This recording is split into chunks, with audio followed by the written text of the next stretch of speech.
Hello and welcome to Tuesday's programme. I'm Kylie Pentelow. And I'm John T. Messer. Coming up tonight between now and 6:30.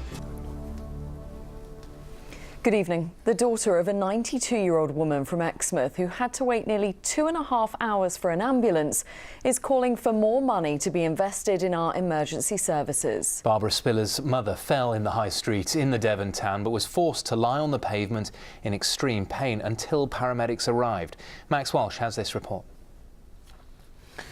Next this evening, police are searching for a tanker driver after a fatal head-on collision between a car and a lorry on the A30 near Honiton earlier today. It was one of several accidents on the region's roads this morning, with some accusing motorists of driving too fast in dangerous conditions across Devon and Somerset.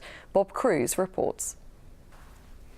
Next tonight, a couple from Liskeard have raised a huge amount of money in memory of their stillborn daughter.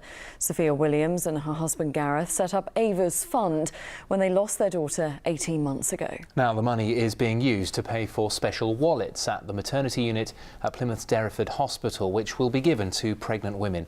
You may find some of the images in Jackie Bird's report upsetting. Next tonight, a former soldier from Taunton has told ITV News there needs to be more support for veterans who are homeless. Keith Bailey is the first person to move into a building dedicated to former members of the armed forces who don't have anywhere to live. Both he and the charity behind it now want to see similar projects across the country, as Ben McGrail reports. And you're watching ITV News here in the West Country with John T and Kylie. Thanks for joining us this evening. There's still plenty more to come on tonight's programme before 6:30, including... And the ITV News continues with the national and international stories at 6:30. Here's Mary Nightingale with the details.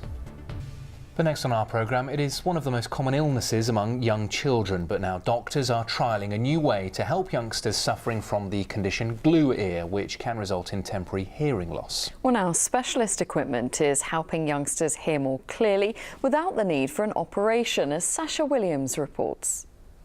Good to see Zach doing so smart well invention as well. Now, the Hall for Cornwall in Truro will close for 2 years for a £20 million refurbishment. The latest plans were announced today to transform it into a facility that will secure its future for many years to come. Well, our reporter Grace Pascoe is at the theatre for us this evening. So, Grace, when is work actually going to start then? Now, a 13-year-old schoolgirl from Devon who found a wallet with £1,000 in it has reunited it with its owner. Caitlin Jeffrey found the wallet lying in the road in Exeter and immediately handed it over to a local shop owner. Luckily, the pensioner who owned it eventually got it back. Ashna Haranag has the story. Good for Caitlin. Now, it's the day you're allowed to eat as many of those pancakes as you like. Yeah, of course it is Pancake Day, Shrove Tuesday, and all sorts of activities have been taking place to mark the event right across the region, including the annual Sidmouth Pancake Races. We sent Nick Smith along. Nick Smith there. Do you make them or...? I make them homemade with the kids. Lemon and sugar, standard. Good for you. I'm glad you make them all by yourself, because there's a man here who doesn't. A fraud in the You room. were telling us earlier, Bob, that you buy some kind of powder. It's a pancake mix, and it's in a bottle. You just add the milk or the water and you give it a shake. That is lazy. No, it's not. No, it's not. And my favourite filling, ham and cheese. Oh, no, it's always sweet for me. Definitely sweet. Bob, it looked really nice in Sidmouth there where Nick was, Yeah, wasn't it? did, yes. How's it looking? It'll be an awful start to the day, wasn't it? Bob, thanks very much indeed. Enjoy those pancakes tonight. Now, before we go, let's give you a reminder of the main headlines here in the West Country this evening. And that's all from us this evening. I'll be back with the late news at the usual time of 10:30. After the break, the ITV News continues with Mary Nightingale. From all of us here, have a lovely evening. Bye-bye. Bye-bye.